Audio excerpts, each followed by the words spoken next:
number one explanatory variable that people come up with, other than manipulation, of course, is real interest rates. And since CPI only changes monthly on a day-to-day basis, you look at the benchmark 10-year as a substitute or proxy for real rates. And we have seen just almost like as close to a one-to-one relationship as exists financially. These charts look like mirror images. The 10-year and the price of gold on a day-to-day basis do this Rorschach thing. But in the last week or two, we've started to see that starting to come unglued. And on that particular day, that particular time, it's really striking how you can really see the DXY, the dollar going vertical, and gold tanking at the exact same time. Meanwhile, rates, the 10-year, which has been the most explanatory variable, is just kind of waffling sideways. That is different. And my interpretation of that is that I think the traders, traders, not traders, though some people see them as the same, on Wall Street in London who trade these futures contracts are starting to really get a clue that, maybe inflation is going to be a little bit more than the powers that be are telling us. And maybe it's not good enough to go with the CPI figures that come out once a month. So you'll have not just the broad expectations, but I think financial players are starting to discount the data they're getting just from nominal rates. And they're starting to factor that in. And what do you do if you can't use the 10-year anymore? What do you plug into your robot, your AI there that trades for you if you can't use the 10-year? Well, I think the next best thing is to go directly to the dollar, and the DXY is data that you can plug in. So we might see more algo trading going directly off the dollar. Okay, let's go back to this chart one more time. So yeah, you're right. The 10-year has been, during that time period, at least, it was trading sideways. Now, are you suggesting, Lobo, because we did have a nice run up in gold over the last couple of weeks, up to $200, all the way to $1,900. Are you suggesting that most of that strength came from dollar weakness or higher inflation expectations from traders? I would say the latter. We have had the dollar testing that 90 level, which is a multi-year low. And if it breaks significantly below that, a lot of Forex types tell me that will be major. Hadn't done that yet. But another thing, we don't have the chart here, David, but if you look at the nominal 10-year over the last 3 months and gold over the last 3 months, you'll see that it's sort of similar to what we have here, in that the 10-year has pretty much fluctuated with high volatility sideways, hadn't gone anywhere, between 1.6, sometimes up to 1.7, sometimes below. But gold has gone up. It's gone consistently up. The day-to-day movements have mostly reflected the 10-year until recently. But if you look at the bigger picture over the last months, actually you'll see that gold is up substantially while rates haven't really changed. So this fits in the story that I'm beginning to put some credence in. That traders, the people that, not you and I going down to the coin shop and what we pay for gold and silver, but the traders on these futures contracts that set the prices that are most often quoted, are starting to change their metrics. Yeah, that makes sense, what you said about gold responding more to inflation expectations, because what you just said there, the 10-year was more or less flat over the last couple of weeks, but gold has gone up. So real interest rates is just the nominal rate minus the inflation expectation. So nominal rate is, of course, we know that real interest rates is negatively correlated with gold. So if nominal rates are flat, then inflation expectations must have ticked up. And so real interest rates must have gone down, driving gold up. So that narrative certainly does make sense to me. And actually, I think you're right, Lobo, because if you take a look at the TIP ETF, something we've talked about before, the Treasury Inflation Protection Security, a measure, a proxy for inflation expectations, that's been steadily ticking up.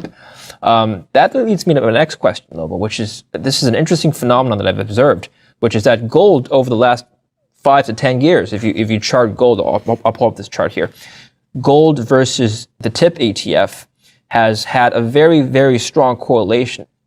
However, gold versus the CPI, which is a backward-looking data set measuring historic inflation that happened the previous month, that correlation actually is very low.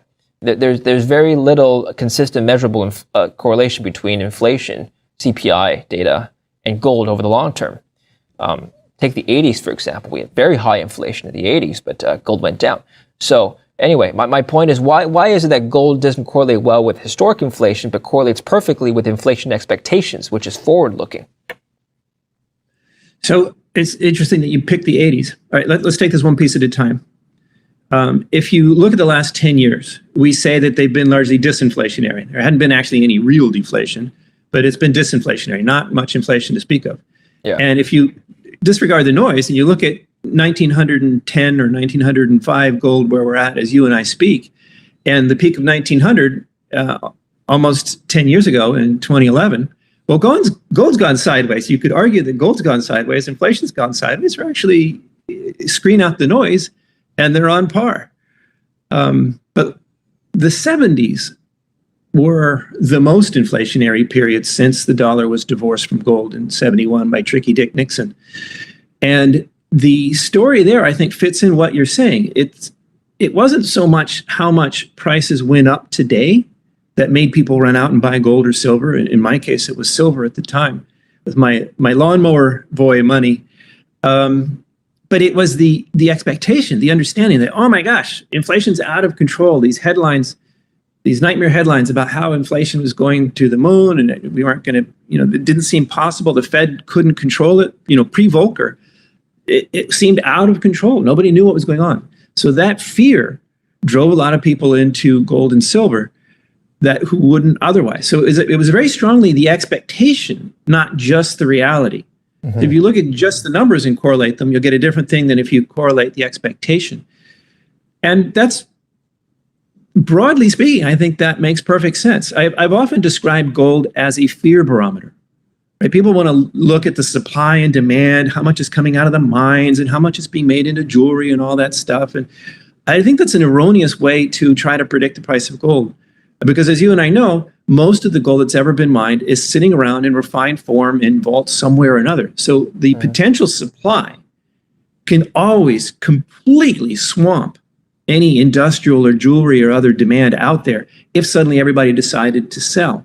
So the psychology is paramount here. What keeps it in balance is how much people fear. And that's why I see it as a fear barometer, and that's why gold is more closely related to expectations in terms of big price moves. Sorry, one more thing real quick. For sure. But if you look at the big picture, like, 10-year, whatever, look at the biggest picture that we can of the new monetary regime since 1971, when the gold standard was finally, completely killed. Gold's gone from 35 bucks an ounce to here we are above 1900. And the dollar's purchasing power has gone from whatever it was to whatever it is now, but quite the opposite. So if you look at that biggest picture, I think you can still see that gold does actually correlate long term with inflation. The destruction of the purchasing value of the dollar is captured in the price of gold today. Yeah, that was so this is one interpretation of these charts, and let me know if you agree or disagree with this point. I think I know your answer, but I'm going to say it anyway. So now, the way I see it is that there may be a misconception amongst the marketplace that gold is an inflation hedge, and so everybody still expects gold to be an inflation hedge, which is why it correlates perfectly with inflation expectations, yet no one's really bothered to look at the data. If you just plot gold next to medium-term inflation, that correlation, again, as we talked about, is not very high. So maybe it might be a while before the marketplace realizes this, but it won't happen right away. Would you agree or disagree with that statement? I think I don't know what kind of math you did, David, and we're not going to dissect it now here on camera. But I do think that the time frame is pertinent here. And sure, like I just said, if you look at 1971 to today, and you look at the purchasing power of the dollar, and you look at the price of gold, and they're like an X on the chart. They're actually somewhat curved X, but still opposite. And clearly there is a relationship there that is non-zero. Now, how that plays out, I think, or what's really pertinent, we're not going to have an intellectual discussion about exactly what that means. We're trying to be helpful to people out there making investment decisions. And here's how I see it. I don't buy gold because I want to trade on higher inflation. I don't want to buy gold to sell next year because I think inflation is going to be higher. I want to buy gold because it is gold. Because no matter what happens to the currency, an ounce of gold is still an ounce of gold. And it can be used to make XYZ number of rings or gadgets or whatever.